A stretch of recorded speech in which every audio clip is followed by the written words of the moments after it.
شمروز خان ہی کیوں اور شمروز خان ہی کے بارے میں کیوں سوچا تھا؟ گل خانم نے اپنی ہی نند کے بیٹے کو قربان کرنے کا کیوں سوچا تھا؟ اس کے پیچھے کیا وجہ ہو سکتی تھی؟ اور وجہ جو تھی وہ بڑی سامنے کی تھی، کیونکہ اس کی گل خانم کی 10 سال سے کوئی اولاد نہیں تھی، اس لیے تانے دینے میں سب سے زیادہ وہ نند آگے تھی۔ اسے اپنے بچوں کی تعداد پر فخر تھا۔ اس کی 3 بیٹیاں اور 1 بیٹا تھا، اور وہ کب سے اس سے پہلے سے بیاہی ہوئی تھی، اور اس کی بڑی بیٹی 16-17 سال کی تھی۔ سب سے چھوٹا بیٹا جو تھا وہ یہی شمروز تھا، اور اس کے بعد 17 سال کی بچی کے بعد لگاتار 2 بیٹیاں اور تھیں، اور پھر ایک بیٹا جو ہے وہ شمروز کی شکل میں اس کے پاس تھا۔ دوسری چیز یہ تھی کہ یہ گھر کا بچہ تھا جسے آسانی سے شکار کیا جا سکتا تھا۔ بس یہی ہے کہ اس کو کسی طریقے سے بلا پھسلا کر کے کہیں علیحدہ جگہ پر لے کر کے جانا تھا، اور پھر اس کے بعد اول خان کے موکلات جو ہے وہ اسے وہاں پہنچا دیتے۔ تیسری اور آخری وجہ یہ تھی کہ شمروز جو تھا اس کی نند کا بچہ ہونے کے ساتھ ساتھ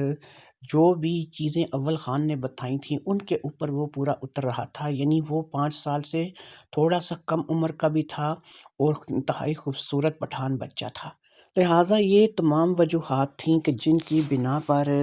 گل خانم کی نظر جو ہے وہ شمروز خان پر آ کر ٹک گئی تھی، اور اس نے اس بات کا فیصلہ کر لیا تھا کہ وہ شمروز کو ہی اپنے اس شیطانی عمل میں استعمال کرے گی۔ اب 2 دن کی بات تھی، اور 2 دن بعد اماوس تھی، اور اماوس کی رات میں اس نے یہاں سے غائب ہو کر کے وہاں اول خان کے پاس پہنچ جانا تھا، لیکن اس نے اکیلے یہاں سے نہیں جانا تھا، اسے اپنے ساتھ یہاں سے شمروز کو بھی لے کر کے جانا تھا۔ لہٰذا جیسے کہ کوئی کسی بندے کو ہوا میں مخاطب کرتا ہے، جیسا کہ اول خان نے کہا تھا کہ میرے جنات موکلات اب ہر وقت تمہارے ساتھ ہی ہوں گے، اور تمہیں جہاں کہیں بھی ان کی مدد کی ضرورت پڑے گی وہ تمہاری مدد کو پہنچیں گے۔ تو ایسے جیسے کوئی کسی کو ہوا میں مخاطب کرتا ہے، تو گل خانم نے بھی اب ان جنات کو موکلات کو اور اول خان کو ہوا میں مخاطب کیا اور بولی کہ میں نے بچے کا انتخاب کر لیا ہے، میں اس عمل کو کرنے کے لیے تیار ہوں،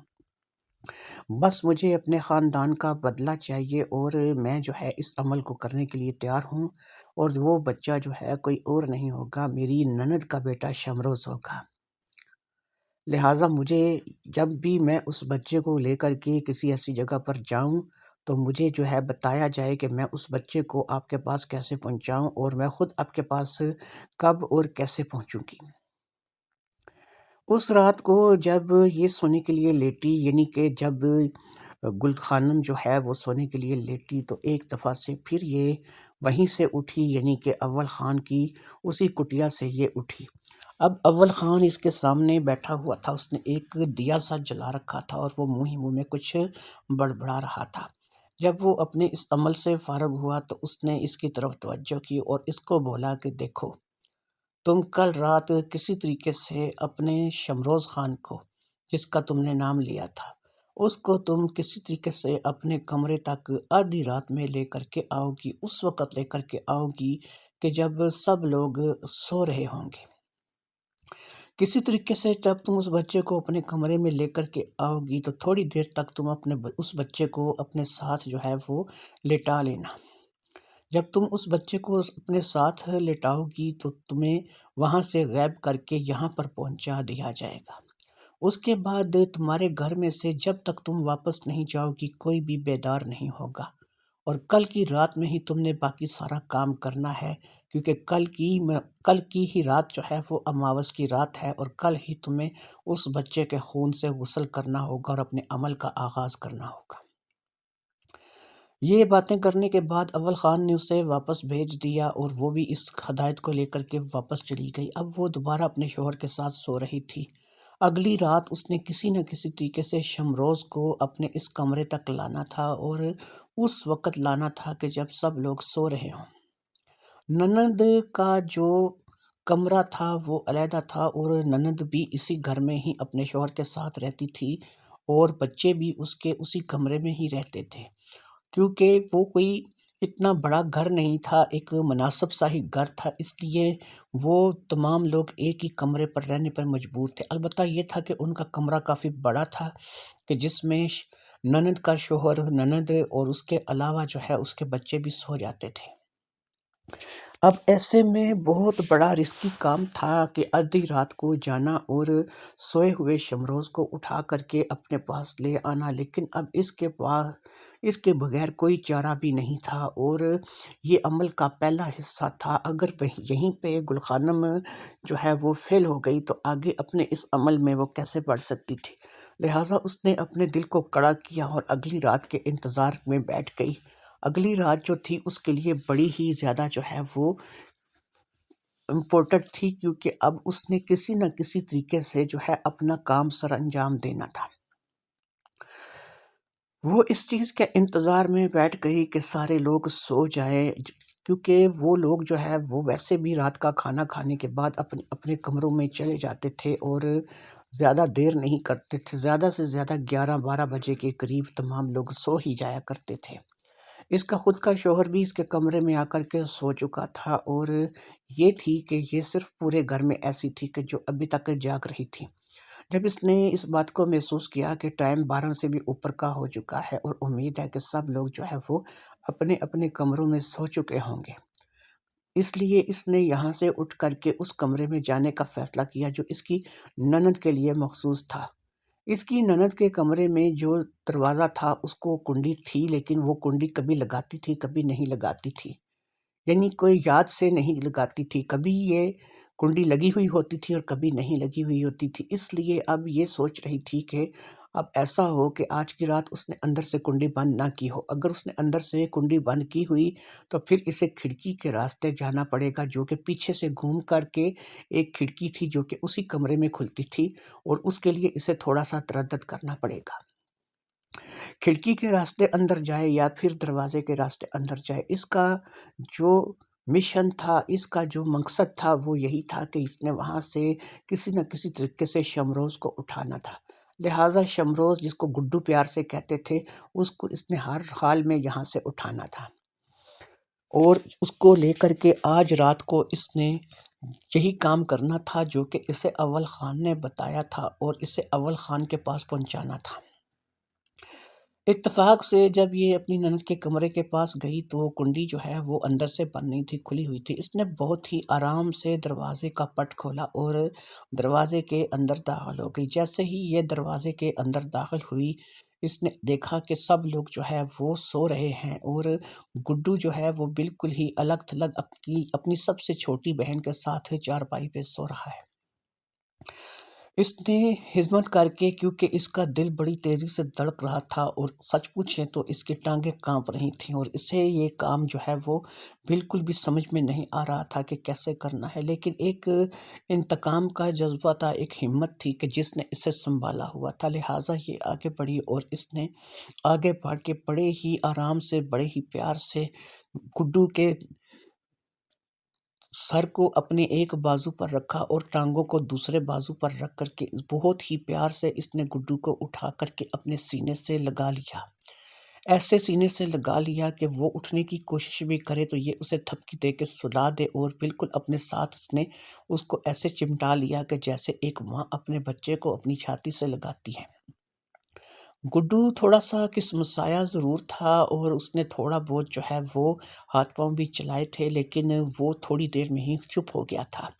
اسی چیز کا انتظار جو ہے گل خانم نے کیا تھا کہ یہ چپ ہو جائے تو میں یہاں سے نکل جاؤں۔ لہٰذا وہ چپ ہو گیا تھا، اور اس نے کوئی بھی رونا وغیرہ نہیں ڈالا تھا، اور نہ ہی اس نے کوئی ایسی حرکت کی تھی کہ جس سے جو ہے وہ وہاں کے لوگوں کی آنکھ کھل جاتی۔ بہت ہی دبے قدموں کے ساتھ چلتی ہوئی گل خانم دروازے کی طرف بڑھی، اور پھر آہستہ سے اس نے دروازے کا پٹ جو ہے اس کو تھوڑا سا کھولا اور اتنا راستہ بنایا کہ جس میں سے وہ آسانی کے ساتھ باہر نکل جائے۔ پھر وہ اس دروازے میں سے باہر نکل گئی۔ اس کے جاتے ہی دروازہ جو ہے وہ تھوڑا سا کھلا کا کھلا رہ گیا، یعنی کہ دروازہ پورا بند نہیں ہوا، لیکن وہ اس بچے کو اٹھائے ہوئے اپنے کمرے کی طرف بڑھی، اور پھر وہ اپنے کمرے میں آ گئی۔ اپنے کمرے میں آ کر کے اس نے فٹافٹ سے گڈو کو اپنے ساتھ لٹایا اور اسے تھپکی دے کر کے سلانے لگی۔ گڈو کی آنکھیں پہلے سے ہی بند تھیں اور اب اس نے یعنی گل خانم نے بھی اپنی آنکھوں کو بند کر لیا۔ جیسے ہی گل خانم نے اپنی آنکھوں کو بند کیا، تھوڑی دیر تک وہ ایسے ہی انتظار کرتی رہی اور پھر دوسرے ہی لمحے اس کی آنکھوں میں اول خان کی آواز آئی۔ اول خان اسے آنکھیں کھول کر اٹھنے کے لیے کہہ رہا تھا۔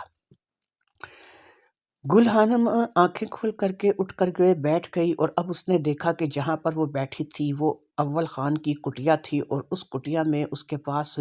نہ صرف کہ گڈو سویا ہوا تھا، جس چارپائی سے وہ اٹھی تھی اسی کے ساتھ بالکل گڈو سویا ہوا تھا۔ گڈو جو ہے اسے ابھی تک نیند کا خمار تھا اور اسے کسی چیز کا ہوش نہیں تھا۔ وہ کہاں سے کہاں پہنچ چکا تھا اور اسے لے کر کے کون آیا تھا، اسے بالکل اس بات کا پتہ نہیں تھا۔ اب اول خان نے گل خانم کو مخاطب کیا کہ دیکھو، جو بھی عمل ہے تمہارا، اس کا اہم حصہ اب شروع ہونے جا رہا ہے۔ اگرچہ پورے کا پورا عمل انتہائی خطرناک ہے، لیکن اب تمہیں پہلا کام کرنا ہے، اور اس بچے کو میں تھوڑی دیر میں اپنے موکلات کے ذریعے سے تمہیں غائب کر کے اور اس بچے کو غائب کر کے ایک ایسے ویران قبرستان میں پہنچا دوں گا کہ جہاں دور دور تک کسی انسان کا نام و نشان نہیں ہوگا۔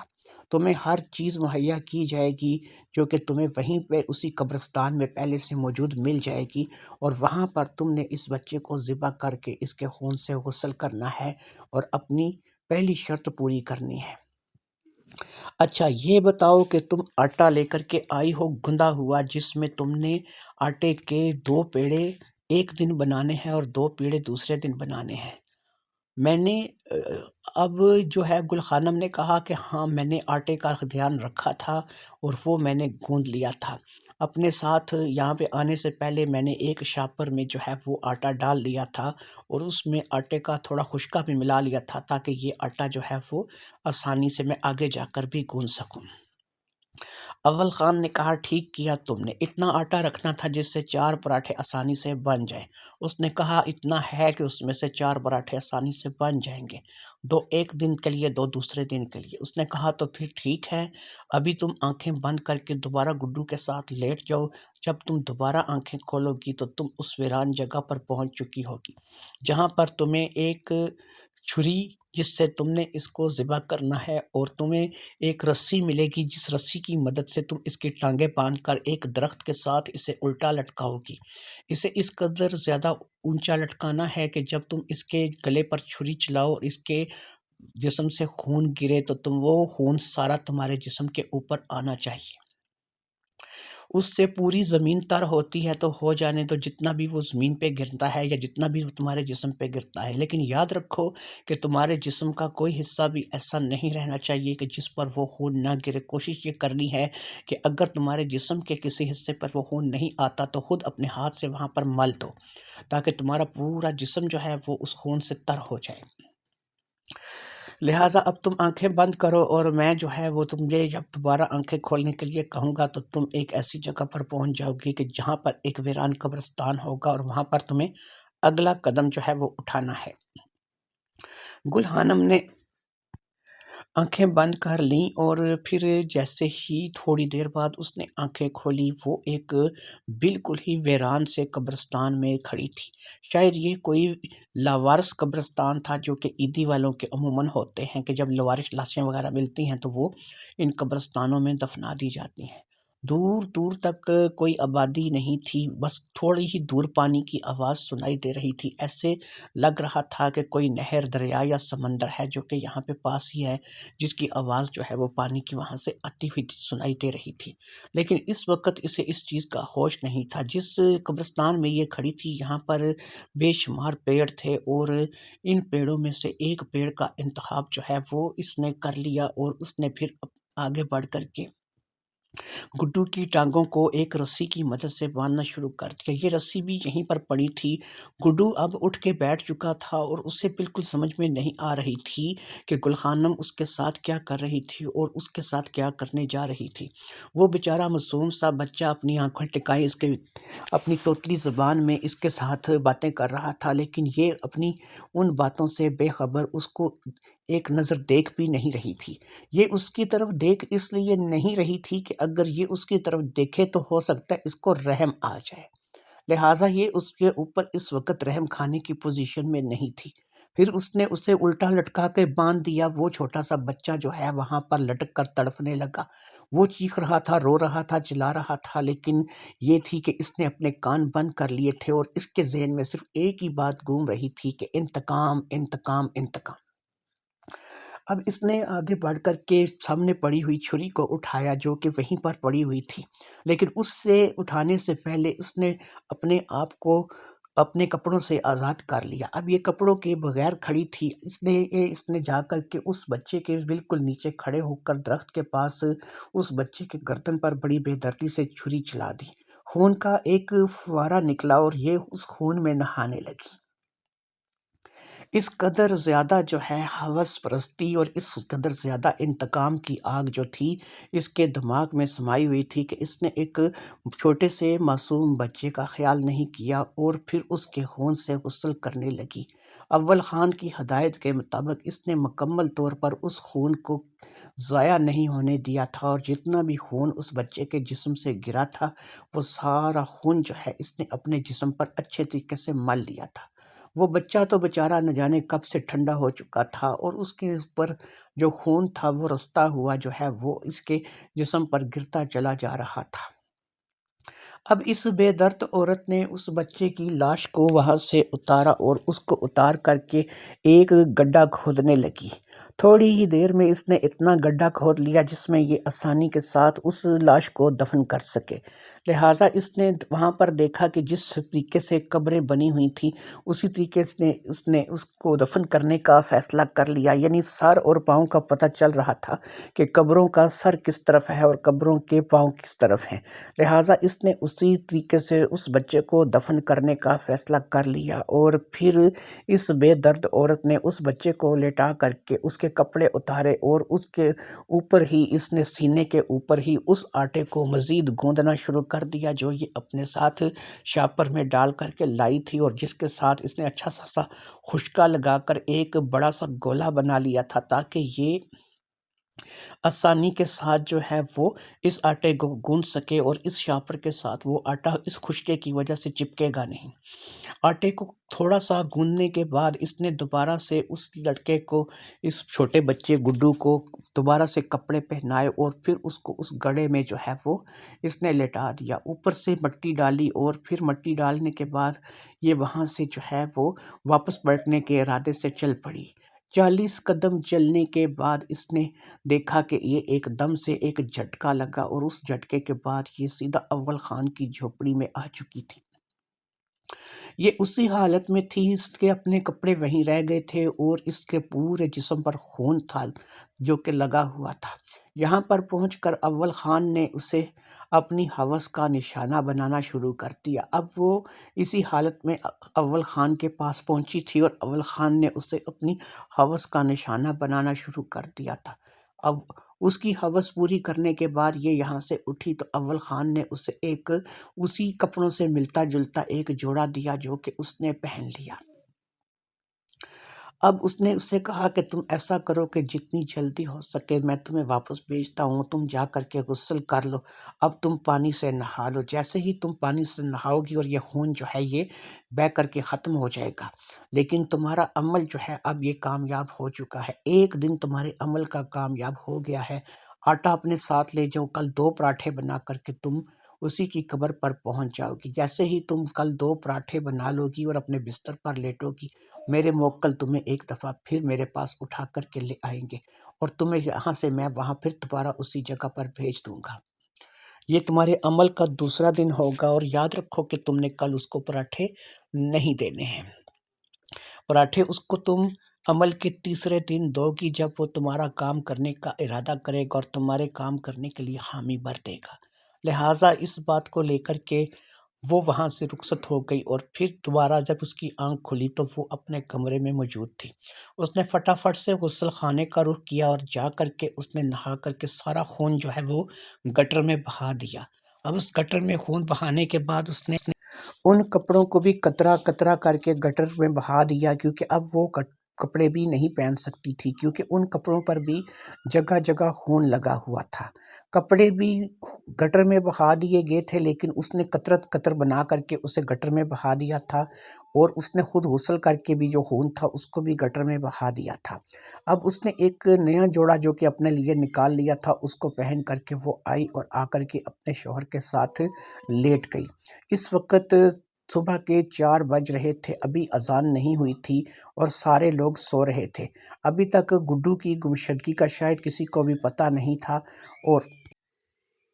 لہٰذا وہ بھی آرام سکون سے سو گئی، اور اس نے بالکل محسوس ہی نہیں ہونے دیا کہ وہ کیا کچھ کر کے آئی ہے، یا اس نے کیا شیطانی کھیل ہے جو کہ آج کی رات کھیلا ہے۔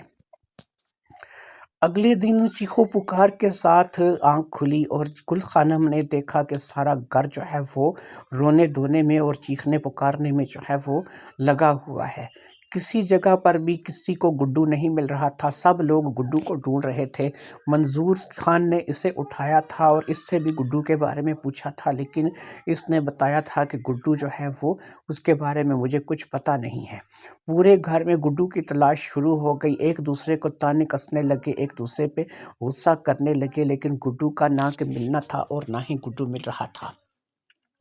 اس نے بڑی ہی احتیاط کا مظاہرہ کرتے ہوئے رات کو اپنے خون کو صاف کیا تھا اور ان کپڑے کی قطرنیں بنا کر کے گٹر میں بہا دی تھیں، اس لیے وہاں پر بھی کوئی ایسا ثبوت موجود نہیں تھا کہ جس سے گڈو کے بارے میں کچھ پتہ چل سکتا۔ بہرحال گڈو کے بارے میں جب یہ ساری باتیں چلنے لگیں اور یہ جو بات ہے سب گھر میں پھیل گئی، اور ہر بندہ ہر کمرے میں ہر کونے خدرے میں گڈو کو ڈھونڈنے لگا، لیکن گڈو تھا کہ نہ اس نے ملنا تھا اور نہ ملا تھا۔ وہ بیچارہ تو ابدی نیند سو چکا تھا، اور اس کو ابدی نیند سنانے والی کوئی اور نہیں تھی بلکہ اسی گھر میں رہنے والی گل خانم تھی۔ لہٰذا اب اس کے ساتھ جو کچھ بھی ہو چکا تھا اس بات کا کسی کو بھی علم نہیں تھا۔ اس کی نند، گل کی نند جو تھی، اس کا تو بڑا برا حال تھا، وہ تو رو رہی تھی، بار بار غشی کے دورے پڑ رہے تھے، لیکن اسے نہ بیٹا مل رہا تھا اور نہ ہی کوئی بیٹے کے بارے میں خبر مل رہی تھی۔ نند کا شوہر اور دیگر جو بچے تھے وہ بھی جو ہے اپنی اپنی جگہ پریشان تھے۔ شوہر رو تو نہیں رہا تھا، لیکن بہرحال وہ بھی کسی سے کم نہیں تھا۔ اپنے بچے کی جدائی میں اس نے بہت زیادہ جو ہے وہ دکھ لے رہا تھا، اور اس کے چہرے سے ہی محسوس ہو رہا تھا کہ اسے اپنے بچے کی جدائی کا بے حد دکھ لگا ہوا ہے، لیکن کیا تھا کہ کچھ بھی جو تھا وہ سامنے سمجھ میں نہیں آ رہا تھا۔ لہٰذا کافی دیر تک تلاش کرنے کے بعد اس بات میں اس نتیجہ نکلا کہ ہمیں فوری طور پر قریبی پولیس اسٹیشن میں اس بات کی اطلاع دینی چاہیے، اور ہمیں پولیس کو اس بچے کے گمشدگی کے بارے میں بتانا چاہیے۔ ایسا لگتا ہے کہ جیسے رات میں کوئی چور آیا اور اس گھر میں گھسا اور اس بچے کو اٹھا کر کے یہاں سے لے گیا۔ اب اسی بات کو لے کر کے سارے لوگ پریشان تھے، اور وہ سب یہی کہہ رہے تھے کہ ہمیں پولیس میں اطلاع کرنی چاہیے۔ لہٰذا تمام لوگوں نے پولیس کو اطلاع کی جانے کی حامی بھر لی، اور پھر 2 لڑکے گھر سے، ایک تو نند کا شوہر اور ایک جو کہ خود منظور خان تھا، یہ پولیس اسٹیشن کے لیے روانہ ہو گئے۔ منظور خان اور نند کا جو شوہر تھا یہ دونوں ہی پولیس اسٹیشن کے لیے روانہ ہو گئے، اور انہوں نے رپورٹ کروانے کا فیصلہ کر لیا تھا۔ گل کو تھوڑی سی پریشانی تھی کہ اگر پولیس اس کام میں انوالو ہوگی تو کچھ مسئلہ نہ کھڑا ہو جائے، لیکن اسے پتہ تھا کہ جس طریقے سے وہ آتی اور جاتی ہے اس طریقے سے تو کیا پولیس کا باپ بھی اسے نہیں پکڑ سکتا۔ خیر، وہ پولیس کے پاس سے ہو کر کے آ گئے تھے، رپورٹ لکھوا آئے تھے، اور بچے کی تصویر بھی پولیس والوں کو دے دی تھی، اور پولیس کی ایک وین تھوڑی دیر بعد ان کے گھر پہنچ کر کے باقاعدہ سے تفتیش بھی شروع کر چکی تھی۔ ہر بندے سے پوچھا گیا، گھر کے سارے افراد سے پوچھا گیا، لیکن کوئی بھی گڈو کے بارے میں کچھ نہیں جان رہا تھا۔ حتیٰ کہ بہت کچھ کیا گیا، گھر کی تلاشی اچھے طریقے سے لی گئی اور بہت سی پوچھ تاچھ کی گئی، لیکن اس کا کچھ بھی نتیجہ جو تھا وہ نہیں نکل رہا تھا۔ شمروز خان کو زمین نکل گئی تھی یا آسمان کھا گیا تھا، کچھ پتہ نہیں چل رہا تھا۔ انسپکٹر اکرام خان پوری تندہی سے پورے گھر کی تلاشی لے رہا تھا، ہر ایک بندے سے سوال کر رہا تھا، آنے جانے والے راستوں پہ نگرانی کر رہا تھا، لیکن اسے کسی کے بھی آنے یا جانے کے آثار نظر نہیں آ رہے تھے۔ من ہی من میں وہ سوچ رہا تھا کہ کیسے ہو سکتا ہے کہ یہاں پہ تو چور کا کوئی نام و نشان نہیں، کوئی کھرا نہیں، یہاں سے کوئی آیا نہیں، کوئی کیا نہیں، کنڈیاں تالے ویسے ہی لگے ہوئے ہیں کہ جیسے اس گھر میں کوئی آیا ہی نہیں ہے۔ تو پھر ایسے میں ایک بچہ جو کہ اتنا بھی چھوٹا نہیں ہے، کوئی سوئی نہیں ہے، 5 سال کا بچہ جو ہے وہ اچانک اس گھر سے غائب ہو گیا، اور اس غائب ہونے کے پیچھے کون ہے اور کس نے غائب کیا ہے کسی کے بارے میں کچھ پتہ نہیں چل رہا۔ اکیلے اکیلے سب سے علیحدہ علیحدہ پوچھ تاچھ کی گئی، گل خانم سے بھی پوچھا گیا، لیکن سب لوگ ہی جو تھے وہ اس بات سے انکار کر رہے تھے، اور کسی نے بھی جو ہے گڈو کے گم ہونے کے بارے میں کوئی بات جو ہے وہ ایسی نہیں کی تھی جس سے انسپکٹر اکرام خان کو اس کے کیس میں کچھ مدد ملتی۔ لہٰذا انسپکٹر اکرام خان اس وعدے کے ساتھ کہ وہ جلد از جلد اس کیس کو حل کرنے کی کوشش کرے گا، وہاں سے رخصت ہو گیا۔ اس کے جانے کے بعد بھی اس گھر میں ماتم تھا کہ ختم نہیں ہو رہا تھا، رونا تھا کہ ختم نہیں ہو رہا تھا۔ اس گھر کے لوگ جیسے ٹوٹ سے گئے تھے۔ تھوڑا سا احساس گل خانم کو بھی ہو رہا تھا کہ اس نے جو بھی کیا ہے یہ بہت بڑا غلط کام کیا ہے، لیکن وہ اپنے انتقام کی آگ میں اس قدر اندھی ہو چکی تھی کہ اب اسے کچھ بھی دکھائی نہیں دے رہا تھا۔ اسے تو ایسا محسوس ہو رہا تھا کہ اب وہ جو ہے اپنی منزل کی طرف اب بڑھنا شروع ہوئی ہے، اور بہت جلد جو اس کی منزل ہے وہ اس سے ملنے والی ہے۔ اصل میں گل خانم ہو سکتا ہے کہ اتنے ہی سنگین اقدام نہ کرتی یا اتنا سخت قدم نہ اٹھاتی، لیکن وہ مکمل طور پر اول خان اور اس کے موکلین کے وش میں تھی، اور اس نے اس کا دماغ جو ہے وہ باندھ رکھا تھا۔ اسی لیے اسے اس بات کا احساس نہیں ہو رہا تھا کہ وہ کیا کرتی چلی جا رہی ہے۔ وہ اپنی ہوس اور انتقام کی آگ میں اس قدر اندھی ہو چکی تھی کہ اس نے ایک چھوٹے سے بچے کو قربان کر دیا تھا اپنے اس کام کے لیے۔ اس کے دماغ میں صرف ایک ہی بات تھی جو کہ اس وقت سمائی ہوئی تھی، اور وہ بات یہی تھی کہ اس نے کسی نہ کسی طور سے اب آج کی رات 2 پراٹھے جو ہے وہ گھی والے پکانے ہیں، اور وقت پہ اس نے اول خان کے پاس پہنچ جانا ہے، اور پھر اس کے بعد وہ گڈو کی قبر پر حاضری دے گی، اور وہاں سے گڈو کی روح کو یا پھر اس کے ہمزاد کو اپنے قابو میں لانے کے لیے اپنا قدم اٹھائے گی۔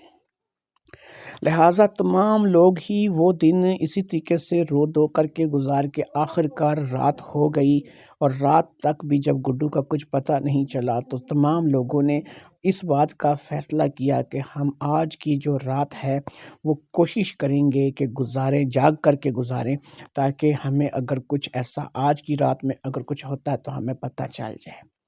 کیونکہ وہ لوگ جگراتا کاٹنے کے عادی نہیں تھے، اور دن بھر کی دوڑ دھوپ کی وجہ سے اور رونے دھونے کی وجہ سے ان کو کافی تھکن ہو چکی تھی، لیکن اس وجہ سے وہ اپنے بات پہ پورا نہ اتر پائے۔ سب لوگ اپنے اپنے کمروں میں بیٹھے کافی دیر تک اس بات کی چرچا کرتے رہے، لیکن پھر بھی رات کو 12-1 بجے کے بعد سب لوگوں کو نیند نے آ لیا، اور سب لوگ جو ہے وہ آہستہ آہستہ نیند کی آغوش میں چلے گئے۔ وہ لوگ جیسے ہی نیند کی آغوش میں گئے، اب گل خانم نے فٹافٹ سے اپنے بستر سے اٹھی، اور اس نے فٹافٹ سے کچن میں جا کر اسی آٹے سے 2 پراٹھے بنا دیے۔ یہ آٹا اس نے سنبھال کر کے فریج میں رکھ دیا تھا، اور سب کو بول دیا تھا کہ یہ میرا آٹا ہے، اس کو کوئی استعمال میں نہ لائے، اور مجھے جو ہے ہو سکتا ہے کہ کبھی کبھار جو ہے وہ رات میں بھوک لگتی ہے تو مجھے اٹھ کے اپنے لیے روٹی بنانی پڑتی ہے۔ یہ کوئی پہلی بار نہیں تھی، اس چیز کی عادت تھی، اور اس سے لوگوں کو پتہ تھا، گھر کے سارے لوگ جانتے تھے کہ کبھی کبھار یہ آدھی رات کو اٹھ کے بھی اپنے لیے روٹی بنا کر کے کھاتی ہے، اسے بھوک کبھی کبھی لگ جاتی ہے۔ اس لیے اس بات نے اس بات کو ڈھانپ لیا، اور وہ جا کر کے کچن میں 2 پراٹھے بنانے لگی۔ وہ جانتی تھی کہ سب لوگ جو ہے وہ تھک ہار کے سو چکے ہیں، لہٰذا اس نے آرام سکون سے 2 پراٹھے بنا کر کے ان کو اچھی طرح سے کپڑے میں لپیٹا، اور پھر ایک شاپر لے کر کے اس میں اس کو ڈال دیا، اور پھر وہ آ کر کے اپنے بستر میں لیٹ گئی۔ اب اس نے اول خان کو بلایا اور اول خان سے مخاطب ہوئی، ایسے ہی لیٹے لیٹے اس نے اول خان کا تصور کیا، اور اول خان کو مخاطب کر کے کہا کہ بھئی میں جانے کے لیے تیار ہوں۔ اتنی بات تھی کہ وہ آنکھیں بند کر کے لیٹ چکی تھی۔ تقریباً 5 سے 10 منٹ کے بعد اس کو اول خان کی آواز سنائی تھی۔ اول خان اسے آنکھیں کھول کر اٹھنے کے لیے کہہ رہا تھا، اور پھر وہ آنکھیں کھول کر کے اٹھ گئی۔ اس نے اول خان سے گلہ کیا کہ بہت بڑی مصیبت میں اول خان نے اسے پھنسا دیا ہے، گھر سے ایک بچہ غائب ہے اور وہ ایسے کام کرتی پھر رہی ہے۔ اول خان نے اسے تسلی دی کہ کچھ پانے کے لیے کچھ کھونا پڑتا ہے، اور اسے یہ سب کچھ جو ہے وہ ظاہری بات ہے کہ سب کچھ پہلے بتا دیا گیا تھا، اور کوئی ایسی بات نہیں ہے کہ جو اس سے چھپائی تھی۔ لہٰذا اب وہ روٹی پراٹھے جو تھے وہ اس کے پاس تھے، اور وہ اپنے مقصد کے جانے کے لیے تیار تھی۔ لہٰذا اول خان نے اسے کہا کہ ٹھیک ہے، تم آنکھیں بند کرو، تھوڑی ہی دیر میں تم وہاں پر پہنچ جاؤ گی، اور میں تمہیں 2 لفظ صرف بتا دیتا ہوں، ان 2 لفظوں کا جاپ جا کر کے تم نے قبر کے پیروں کی طرف کھڑے ہو کر کے کرنا ہے۔ اس کے بعد وہاں سے وہ آنکھیں بند کر کے رخصت ہوئی، اور جب اس نے دوبارہ آنکھیں کھولی تو وہ وہیں اسی قبرستان میں تھی جہاں پر ایک دن پہلے اس نے یہ سارا کمام کیا تھا۔ اسے گڈو کی قبر کا بڑی اچھے طریقے سے پتہ تھا، کیونکہ گڈو کی قبر تو اس نے خود بنائی تھی۔ لہٰذا وہ گڈو کے قبر کے پاؤں کی طرف جا کر کے کھڑی ہو گئی اور اس منتر کا جاپ کرنے لگی جو کہ اول خان نے اسے بتایا تھا۔ جاپ کرتے کرتے قبر ہلنے لگی۔ وہ اندر سے ڈر بھی رہی تھی، لیکن جب اس نے ڈر کے گھبرا کر کے وہاں سے ہٹنا چاہا تو اسے اول خان کی آواز اس کے کانوں سے ٹکرائی کہ یہ سب کچھ تمہارا وہم ہے، فکر مت کرو، میں تمہارے ساتھ ہوں، ڈرنے کی ضرورت نہیں، اس معاملے کو فیس کرو۔ لہٰذا تھوڑی ہی دیر میں وہ قبر پھٹی اور وہی لڑکا جو کہ ایک دن پہلے زندہ تھا، یعنی کہ گڈو، اس کی روح اٹھ کر کے کھڑی ہو گئی۔ اب پتہ نہیں یہ روح تھی، حمزاد تھی یا کچھ اور تھا، لیکن بہرحال یہ اس کے سامنے تھا جو کہ کھڑا تھا۔ اس نے روٹی مانگی، لیکن اس نے روٹی دینے سے انکار کر دیا۔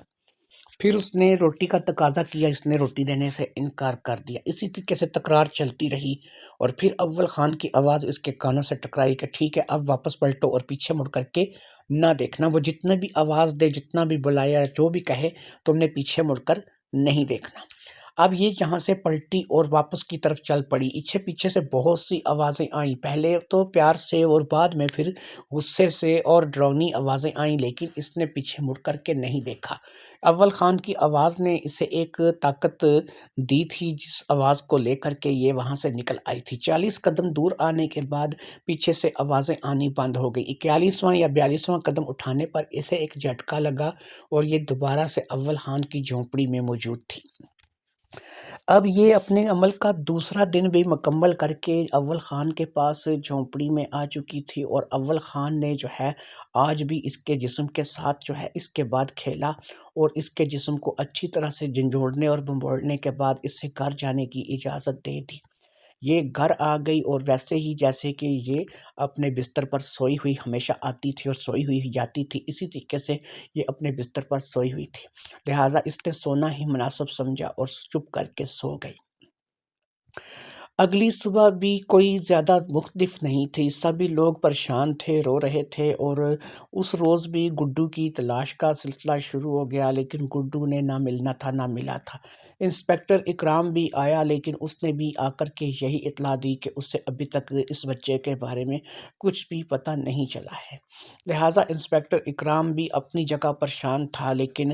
گل خانم جو تھی اب مطمئن تھی کہ اسے پتہ لگ گیا تھا کہ میرے عمل کا دوسرا دن بھی ہو چکا ہے، بس ایک دن کی بات ہے، اس کے بعد میں ایک ایسی لازوال طاقت کی مالک بنوں گی کہ جس کی انتہا نہیں ہوگی۔ میرے پاس ایک حمزاد ہوگا، ایک شیطانی طاقت ہوگی، اور میں اس کے ذریعے سے اپنے خاندان کے دشمنوں کو ٹھکانے لگا دوں گی۔ یہی سب کچھ اس کے دماغ میں چل رہا تھا، اور اسی چیز کو سوچ رہی تھی۔ اسے اور کسی چیز سے کوئی سروکار نہیں تھا کہ کیا ہو رہا ہے یا کیا نہیں ہو رہا ہے۔ خیر کرتے کراتے وہ دن بھی گزر گیا، اور اس دن کی رات آ گئی۔ سونا تو اب ان لوگوں کا مقدر تھا کہ انہوں نے سونا ہی ہے، وہ زیادہ جاگ نہیں سکتے تھے کہ سب لوگ جو ہے وہ راتوں میں جگراتے کاٹنے کے عادی نہیں تھے۔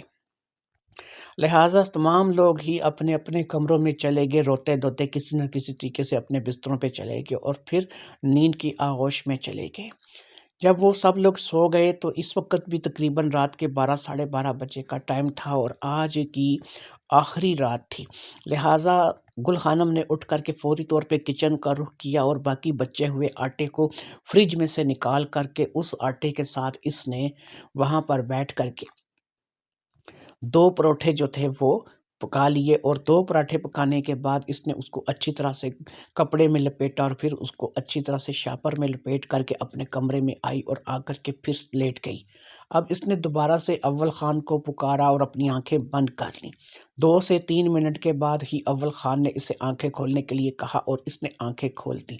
آج اول خان نے اسے جانے سے پہلے ہی لوٹا اور پھر اسے وہاں پر بھیج دیا۔ منتر کے لفظ اسے اچھی طرح سے یاد تھے، اس لیے اس نے کسی قسم کے سنکوچ کے بغیر وہاں پر پہنچ کر پاؤں کی طرف کھڑے ہو کر کے منتر کو پڑھنا شروع کر دیا۔ آج اس کے اندر کا ڈر کافی حد تک مرا ہوا تھا اور اس نے اپنے آپ کو کافی حد تک مضبوط کر لیا تھا۔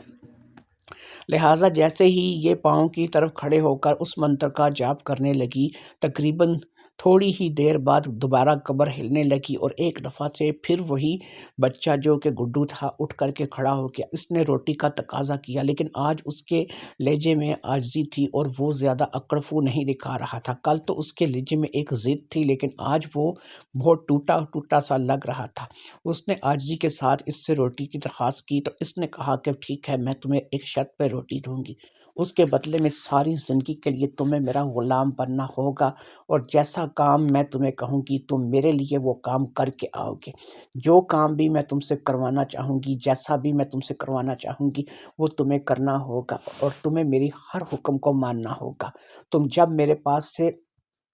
کوئی بھی کام کرنے کے لیے جاؤ گے تو جاتی دفعہ بھی میں تمہیں 2 روٹی دیا کروں گی، اور جب تم میرے پاس کام کر کے واپس آؤ گے تب بھی میں تمہارے لیے 2 روٹی لیا کروں گی۔ اب گڈو نے اس بات کی حامی بھری کہ ٹھیک ہے، تم جیسا کہو کہ میں ویسا کروں گا، تم جہاں پر بھیجو کہ میں وہاں پر جاؤں گا، تم مجھ سے جو کام بھی کروانا چاہو کہ میں کروں گا، بس اس کے بدلے یہ ہے کہ مجھے جاتے اور آتے دونوں دفعہ تم مجھے روٹی دیا کرو گی۔ بات طے ہو گئی۔ اس نے کہا کہ ٹھیک ہے، اب میں یہاں سے جاتی ہوں اور روٹی میں تمہیں دے جاتی ہوں، باقی جب بھی میں تمہیں تمہارا نام لے کر کے آواز دوں گی اور تمہیں بلاؤں گی تم میرے پاس چلے آؤ گے۔ اور ہاں، ایک بات یاد رکھو کہ میرے علاوہ تمہیں نہ کوئی دیکھ سکے گا، نہ کوئی سن سکے گا، اور نہ ہی میرے علاوہ تم کسی سے بات کر سکو گے۔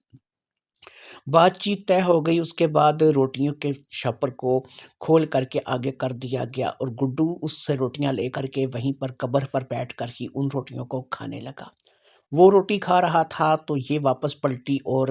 تیز تیز قدم چلتی ہوئی 40 قدم وہاں سے دور نکل آئی۔ 41ویں یا 42ویں قدم پر اسے ایک جھٹکا لگا اور یہ واپس اول خان کی کوٹھی میں پہنچ گئی۔ جب اول خان کی کوٹھی میں پہنچی تو وہاں پر اول خان پہلے سے ہی اپنی شیطانیت کے ساتھ تیار کھڑا تھا۔ اسے ایک بار پھر اپنی شیطانی ہوس کا نشانہ بنایا اور جی بھر کر کے اسے لوٹنے کے بعد اسے کہا کہ جاؤ، اب تمہارا عمل کامیاب ہوا، لیکن ایک بات کو ہمیشہ سے یاد رکھنا، استاد استاد ہوتا ہے اور استاد کے ساتھ استادی نہیں کرتے۔ تم نے میں اگر یہاں پر پہنچا سکتا ہوں اور اتنا کچھ دے سکتا ہوں تو مجھے تم سے چھیننے میں بھی زیادہ ٹائم نہیں لگے گا، اس لیے تم نے کوشش یہی کرنی ہے کہ میرے ساتھ تم نے بنا کر کے رکھنی ہے، اور میرے ساتھ اگر تم بنا کر کے رکھو گی تو تمہارا اور میرا معاملہ چلتا رہے گا۔ یہ جو میں نے تمہیں دیا ہے یہ بہت کم ہے، یہ اتنا زیادہ نہیں ہے کہ یہ تمہارے استاد کو کوئی نقصان پہنچا سکے، کیونکہ بعض شاگرد ایسے ہوتے ہیں کہ وہ استاد سے سیکھتے ہیں لیکن بعد میں استاد کے لیے وبال جان بننے کی کوشش کرتے ہیں۔ تو اس کام سے دور رہو گی تو ساری زندگی کامیاب رہو گی۔ جاؤ، اب آنکھیں بند کرو اور اپنے گھر واپس چلی جاؤ، اگلے لمحے تم اپنے گھر ہوگی۔ کوئی پولیس، کوئی قانون، کوئی انسان تمہارا کچھ نہیں بگاڑ سکے گا۔ اب تمہارے پاس ایک ایسی طاقت آ گئی ہے کہ جس کا توڑ کوئی نہیں ہے، کوئی عامل کوئی اس کا توڑ نہیں کر سکے گا۔ اس کا توڑ صرف میں جانتا ہوں، مجھے پتا ہے، یہ ہمزاد ہے، یہ کوئی عام چیز نہیں ہے جو تم نے قابو کی ہے۔ لہٰذا اپنے گھر چلے جاؤ اور موج کرو، اب تمہیں تمہارے انتقام کے راستے میں کوئی بھی نہیں آئے گا، جو بھی آئے گا تم اسے مٹا دو گی۔ گل خانم کو یہ باتیں سن کر اتنا ایک اطمینان سا ہوا، ایک حوصلہ سا ہوا، اس نے آنکھیں بند کی، وہاں پہ چارپائی پہ لیٹی اور پھر دوسرے ہی لمحے جب اس کو اول خان کی آواز سنائی تھی اس نے آنکھیں کھولی تو وہ اپنے گھر پہ موجود تھی۔ اس کا شوہر حسب روایت ساتھ پڑا سو رہا تھا اور وہ ایک ایسا مار کے آئی تھی کہ جس کا کوئی انجام اسے خود بھی معلوم نہیں تھا۔ وہ کیا کر آئی تھی، اس نے کیا پا لیا تھا، یا وہ طاقت کیا تھی جس کو اس نے حاصل کر لیا تھا، اس کو اس بات کا بالکل اندازہ نہیں تھا۔ ایک انتقام تھا جسے اس نے اندھا کر دیا تھا، اور اس اندھے انتقام کے چلتے اس کے دماغ میں اس قدر خرافات بھر گئی تھیں کہ اس نے اتنی بڑی قربانی دے ڈالی تھی، اپنے ہی گھر کے بچے کو اٹھا کر کے ذبح کر کے اس کے خون سے غسل کر لیا تھا۔ اب اس کے خون سے غسل نہ صرف کر لیا تھا بلکہ اس کے حمزاد کو بھی اپنے قابو میں کر لیا تھا۔ اب تو یہ بعد میں پتہ چلنا تھا کہ یہ حمزاد کیا تباہیاں لائے گا یا پھر یہ کیا اس سے کام کروائے گی۔ بہرحال وہ اپنے اندر ہی اندر مطمئن تھی کہ اس نے ایک بہت بڑا مارکا جو ہے وہ مار لیا ہے۔ انہی خیالوں میں کھوئی کھوئے آخرکار نیند نے اسے بھی آ لیا اور وہ بھی سو گئی۔ اس نے اپنا جسم بھی دے دیا تھا اور اپنی روح بھی دے دی تھی۔ اس نے سب کچھ ہی شیطان کے پاس گروی دکھا دیا تھا۔ اول خان سچ پوچھو تو ایک شیطان ہی تھا اور یہ اس شیطان کی چیلی بن چکی تھی اور اسی شیطان کی باتوں پہ یہ چل رہی تھی۔ انسپیکٹر اکرام خان تھانے میں بیٹھا تھا اور اس بات کو لے کر کے پریشان تھا کہ گڈو کو کیا بنا۔ گڈو کو زمین کھا گئی، آسمان نکل گیا، کسی چور کے آنے کے کوئی نشان بھی نہیں ہے۔ کنڈیاں تالے بھی گھر کے ویسے ہی لگے ہوئے تھے۔ گھر کے افراد بھی بے گناہ لگتے ہیں، کسی کا اس کام میں ہاتھ نہیں لگتا۔ ایک بچہ جو کہ 5 سال کی عمر کا، اور اچانک وہ بچہ جو ہے وہ کہاں چلا گیا؟ رات میں سوتے میں زمین نکل گئی، آسمان کھا گیا، اس سے کون لے گیا؟ یہ باتیں وہ باتیں تھیں جو کہ انسپیکٹر اکرام خان کے سمجھ سے باہر تھیں۔ اکرام خان ایک ایماندار پولیس انسپیکٹر تھا اور اسی لیے وہ اس کیس کو لے کر کے بہت زیادہ فکر مند تھا، کیونکہ اسے اس بات کی فکر نہیں تھی کہ یہ کیس حل ہوگا یا نہیں، لیکن ایک چھوٹا سا بچہ گیا تھا جس کی عمر صرف 5 سال تھی۔ وہ خود بھی بال بچہ دار تھا اور اس کے اپنے 3 بچے تھے، اس لیے وہ کسی کے بچے کے لیے بھی وہی درد محسوس کرتا تھا جو کہ اس کے اپنے بچوں کے لیے وہ محسوس کرتا تھا۔ گڈو کی تصویریں اسے دکھائی گئی تھیں اور گڈو کے بارے میں اسے بتایا گیا تھا۔ گڈو جس کا اصلی نام شمروز تھا، تو اس کے بارے میں جان کر کے اسے بہت دکھ ہوا تھا۔ وہ بہت ہی پیارا سا گول مٹول سا بچہ تھا اور دیکھنے میں ہی بہت ہی پیارا لگتا تھا، لیکن اب اس بچے کے ساتھ کیا ہوا تھا اور وہ بچہ کہاں تھا، یہ بات بالکل اب اس کی سمجھ میں نہیں آ رہی تھی۔ اکرام خان اس بات کو لے کر کے پریشان تھا۔ اسے تو کچھ ایسا ہو گیا تھا کہ اسے اس کی آنکھوں سے نیند جو تھی وہ اڑ چکی تھی اور جب دیکھو وہ بیٹھ کر اسی کیس کے بارے میں سوچتا رہتا تھا۔ وہ اسی پریشانی میں تھا کہ اتنی دیر میں اس نے دیکھا کہ سب انسپیکٹر بہرام خان جو ہے وہ اس کے پاس کمرے میں داخل ہوا۔ سب انسپیکٹر بہرام خان جو ہے وہ ایک باقاعدہ سے نمازی پرہیزی اور کافی جو ہے وہ متقی قسم کا آدمی تھا اور رشوت کے پاس تک نہیں جاتا تھا۔ پولیس کے محکمے میں رہ کر بھی وہ زیادہ تر تبلیغ کی باتیں کرتا تھا، دین اور دنیا کی باتیں سمجھاتا تھا، آخرت کے عذاب سے خوف سے ڈراتا تھا، اللہ کے خوف سے ڈراتا تھا، اور اس کو سارے ہی لوگ جو کہ یہاں پر اس محکمے میں موجود تھے، مولوی بہرام یا مولوی بہزاد کہتے تھے۔ تو مولوی بہزاد جو ہے وہ اب یہاں پر آ چکا تھا اور اس نے اپنے سینئر کو ایسے پریشان دیکھ لیا تھا، لہٰذا مولوی بہزاد نے آگے بڑھ کر کے کہا، سر آپ کیوں پریشان ہیں؟ مجھے بھی کیا آپ اس بات میں کچھ شامل کریں گے اور مجھے کچھ بتانا پسند کریں گے؟ تو اب اکرام خان نے کہا کہ یار پریشانی کی تو بات ہے، تمہارے سامنے ہے، گڈو والا کیس ہے جو اس کو لے کر کے میں پریشان ہوں۔ ایک بچہ جو آرام سے سکون سے رات کو اپنی چھوٹی بہن کے ساتھ بستر پہ سوتا ہے اور پھر رات میں ہی وہ بچہ اس بستر سے غائب ہو جاتا ہے، اور وہ بچہ جو ہے اسے کسی چور نے، کسی اغوا کار نے نہیں اٹھایا، کسی کے آنے جانے کی کوئی جو ہے وہ کوئی نشانی نہیں ملی ہے، کوئی ایسا بندہ نہیں ہے کہ جو باہر سے گھر کے اندر آیا ہو، اور باقی پھر رہ جاتے ہیں گھر کے افراد۔ تو وہ اس بچے کے ساتھ ایسا کیوں کریں گے؟ اور ان میں سے اگر کوئی ہے بھی کہ جسے اس بچے کے ساتھ دشمنی تھی، تو چلو وہ اگر وہ کچھ بچے کے ساتھ کچھ کر بھی گیا تو کچھ نشان تو ملے، کچھ پتہ تو چلے، لیکن یہاں پر یہ کیس تو نرا عذاب ہو گیا ہے۔ یہاں پر تو کوئی نشان نہیں مل رہا، کوئی ایسا جو ہے وہ راستہ نہیں مل رہا کہ جس راستے سے اس کیس کو حل کرو۔ اب بہزاد خان نے کہا کہ سر ایک بات میں آپ کو بتانا چاہتا ہوں، آپ کو شاید عجیب لگے گی۔ میں نے کچھ دن پہلے ایک آدمی کو پکڑا تھا جو کہ وہ بھی جو ہے ایک عجیب و غریب کیس میں، کہ میں نے اسے ایک جو ہے جھگڑے میں پکڑا تھا۔ جھگڑے کے کیس کے سلسلے میں اسے پکڑ کر کے لائے تھے، اور اس آدمی کے اوپر جب ہم لوگوں نے بات چیت کی تو اس آدمی نے بڑی عجیب و غریب باتیں کی، اور ہم لوگوں کو بڑی عجیب و غریب قسم کی دھمکیاں دیں۔ اس کی دھمکیاں ہماری سمجھ سے بالکل باہر تھیں، لیکن وہ ایسی دھمکیاں ہمیں دے رہا تھا کہ تم لوگوں نے مجھے پکڑ کے اچھا نہیں کیا ہے، تم لوگ جو ہے وہ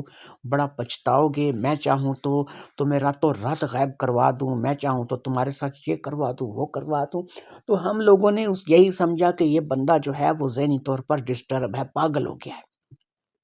لہٰذا جو ہے ہم نے اسے اگلے دن چھوڑ تو دیا، کیونکہ جھگڑے کا کیس تھا تو ہم اس کو کہاں بھیجتے، لہٰذا اگلے دن صلح صفائی ہو گئی اور ہم نے اسے چھوڑ دیا، اور وہ وہاں سے چلا گیا، تو بات جو ہے وہ آئی گئی ہو گئی۔ لیکن اس کے جانے کے بعد یہیں تھانے کے عملے کا ایک سپاہی ہے، اس نے مجھے بتایا کہ یہ جو باتیں کر رہا تھا، یہ باتیں ایسے خام خیالی نہیں تھی، یہ بلکہ جو بھی بات کر رہا تھا یہ بات حقیقت ہے۔ میں نے کہا کہ کیسے حقیقت ہے؟ تو اس نے کہا کہ میں آپ کو بتاتا ہوں یہ کیسے حقیقت ہے۔ اس بندے کی ایک جاننے والی بزرگ عورت تھی، مائی تھی، جو کہ لاکھوں کروڑوں کی جائیداد کی مالک تھی۔ اس کا بھی تھوڑا بہت حصہ بنتا تھا، لیکن اتنا نہیں تھا کہ جتنا اس مائی کا اپنا حصہ تھا۔ یہ اس مائی کو یہی کہہ رہا تھا کہ تم جو ہے اب عمر کی آخری دہلیز پر ہو، نہ تمہاری کوئی اولاد ہے، نہ تم جو ہے وہ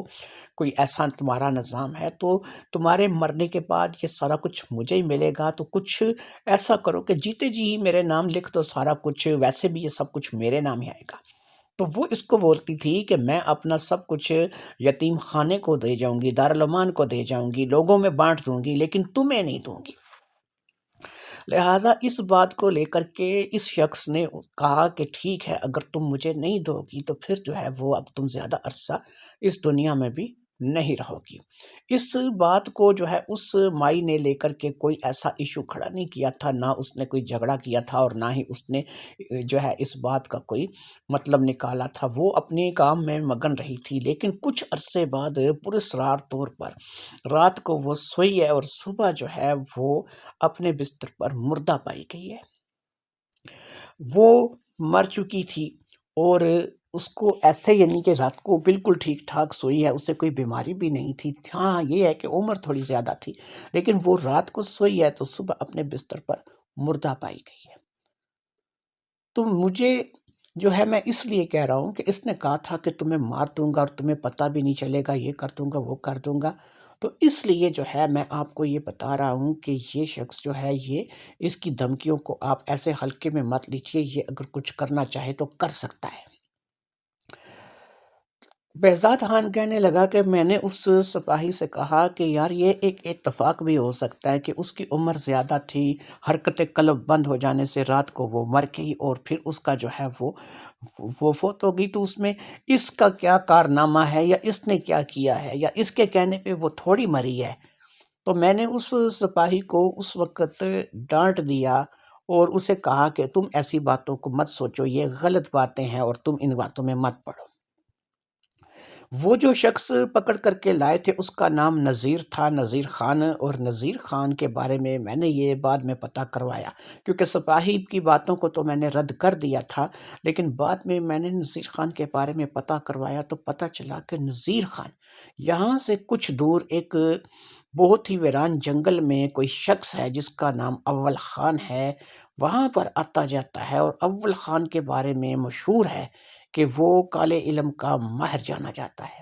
اول خان کا کاٹا پانی نہیں مانگتا، کوئی بھی اول خان کا کچھ بگاڑ نہیں سکتا۔ پولیس بھی ایک دو دفعہ اول خان کے بارے میں وہاں پتہ کرنے گئی ہے، یا پھر اس نے وہاں پر اول خان کے ڈیرے میں گیا، ایک تو یہ ہے کہ اس کے اوپر کچھ چیز ثابت نہیں ہوتی، ظاہری بات ہے ہمارے پاس کوئی ثبوت نہیں ہے۔ دوسرا یہ ہے کہ اگر ہم لوگوں میں سے کوئی ادھر پہنچا بھی ہے یا پولیس ادھر گئی بھی ہے، ایک تو اس کے پاس کوئی ثبوت نہیں، اسے کچھ ملا نہیں۔ دوسرا یہ ہے کہ اول خان کے اوپر کیا شک و شبہ کریں، وہ دو کچے مکان ہیں، دو کمرے ہیں، وہاں پر جنگل بیابان میں اکیلا بیٹھا ہوا ہے، نہ کسی کے ساتھ کوئی واسطہ نہ رابطہ نہ کوئی تعلق، لوگ اس کے پاس اگر کوئی جاتے ہیں تو جاتے ہیں، تو باقی جو ہے وہ اور کوئی جو ہے ایسا نہیں ہے کہ جو اس کے پاس وہ لوگ جائیں تو جائیں، وہ کسی کے پاس تھوڑے ہی آتا ہے، وہ تو ادھر ہی بیٹھا رہتا ہے جنگل بیابان میں۔ تو میں آپ کو یہ اس قدر تفصیل سے بات اس لیے بتا رہا ہوں کہ کچھ عرصہ پہلے، کیونکہ ہم لوگ پولیس والے ہیں تو نظر رکھتے ہیں، نگاہ رکھتے ہیں، جب سے وہ نذیر والا واقعہ ہوا تھا میں نے اول خان کے بارے میں معلومات اکٹھی کرنی شروع کر دی تھی کہ لوگوں کا اول خان کے بارے میں کیا رائے ہے، لوگ کیا کہتے ہیں کہ اول خان کیا ہے۔ تو ادھر سے مجھے ایک بات کا پتہ چلا کہ اول خان جو ہے اس کو ملنے کے لیے کچھ عرصہ پہلے اس گھر سے دو افراد گئے تھے، ایک منظور خان جو کہ ٹال والا ہے اور ایک اس کی بیگم گل خانم۔ یہ وہاں پر گئے تھے اور انہوں نے جا کر کے اس سے ملاقات کی تھی۔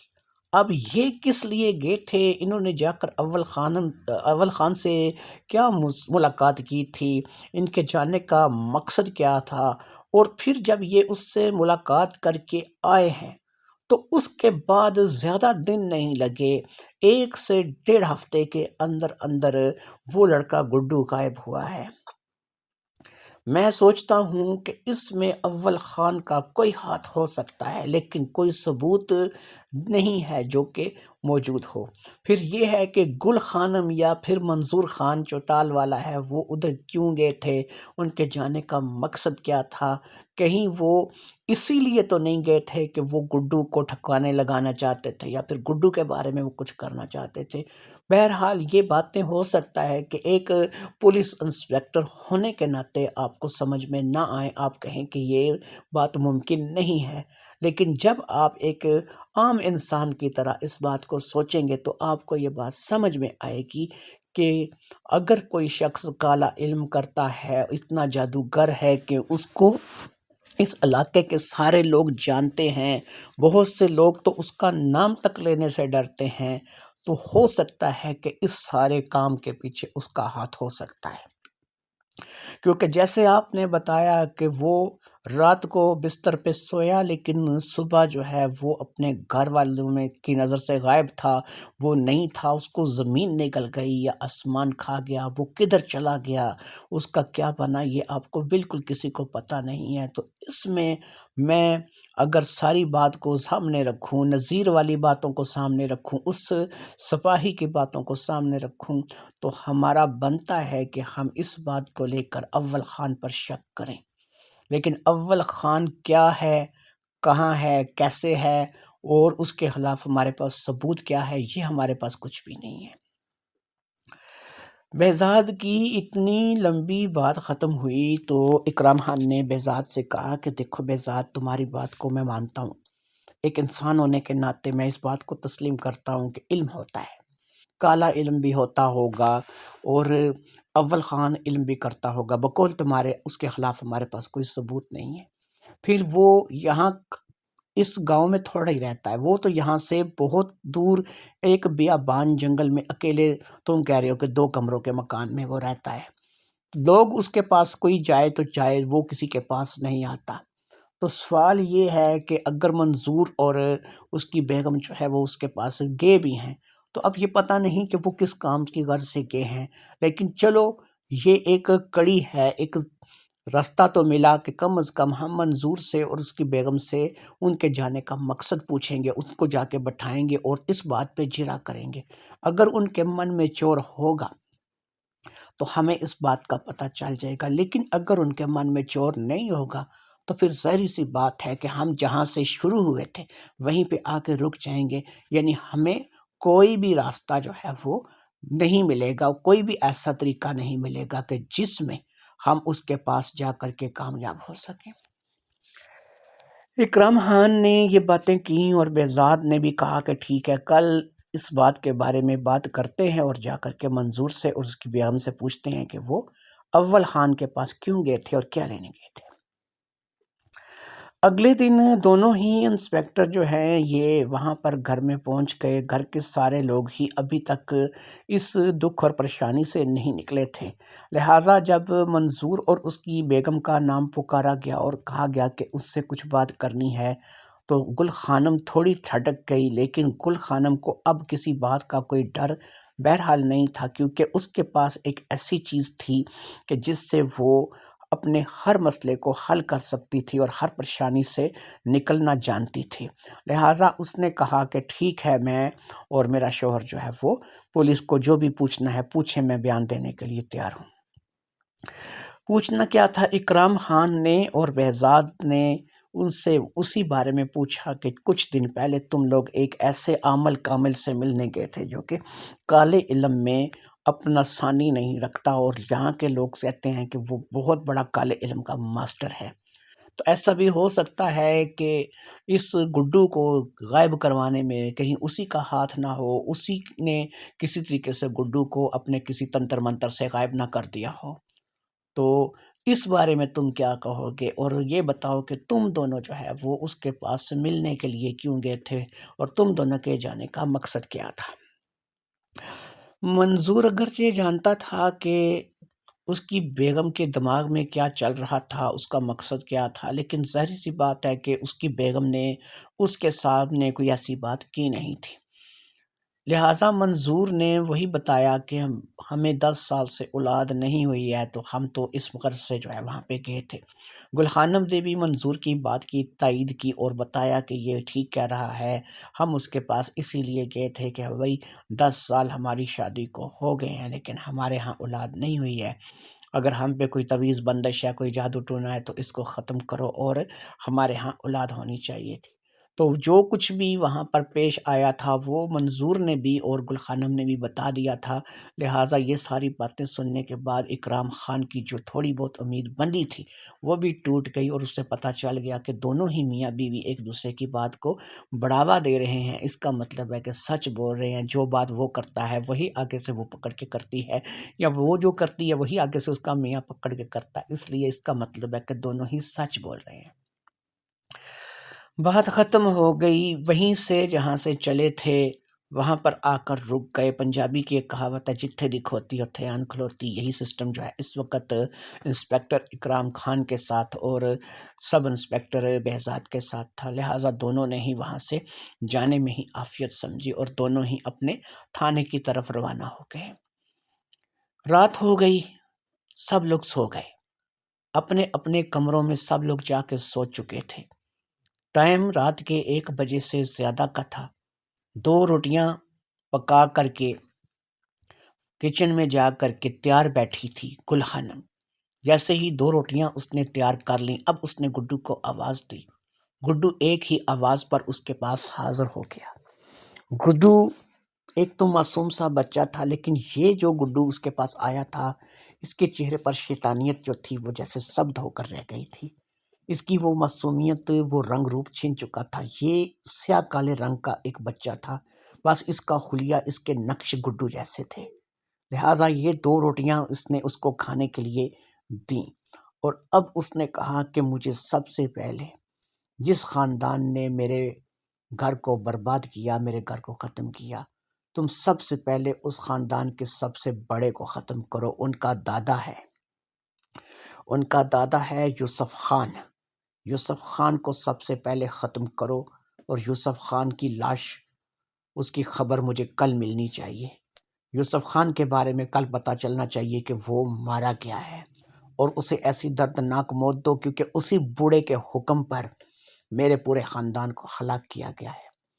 یوسف خان کو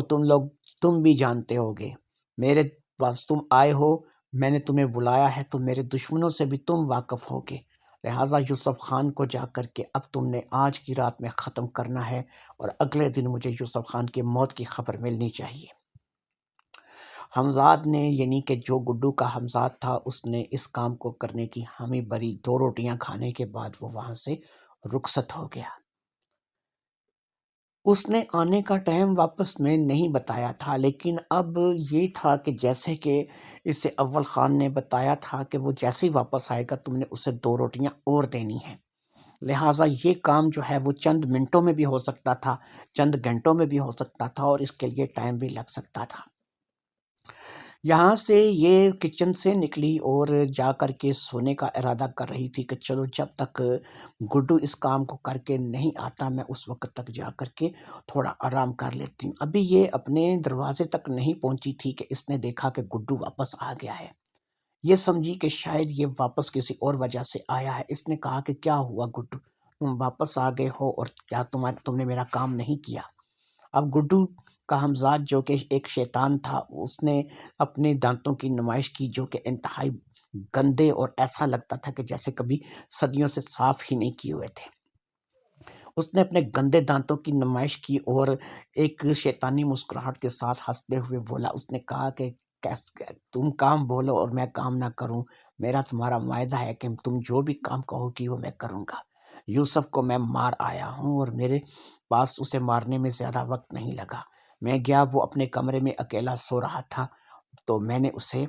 جان سے مار دیا۔ ہاں، تم نے کہا تھا کہ تم اسے اذیت ناک موت دینا، ایسی موت دینا کہ اسے بھی پتا چلے کہ اسے کسی نے مارا ہے۔ لہٰذا میں نے اس کی دونوں ٹانگوں کو ادھر ادھر سے پکڑ کر اسے درمیان میں سے چیر کے دو کر دیا اور وہ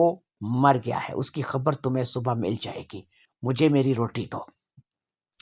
اب اس نے دوبارہ واپس جا کے کچن میں 2 روٹیاں فٹافٹ سے بنائیں اور 2 پراٹھے تیار کر کے اس نے گڈو کو دیے۔ گڈو وہ پراٹھے کھانے کے بعد وہاں سے رخصت ہو گیا۔ یہ بھی آ کر کے منظور کے ساتھ بستر پر لیٹ گئی۔ اسے اگلے دن یوسف کی موت کا انتظار تھا۔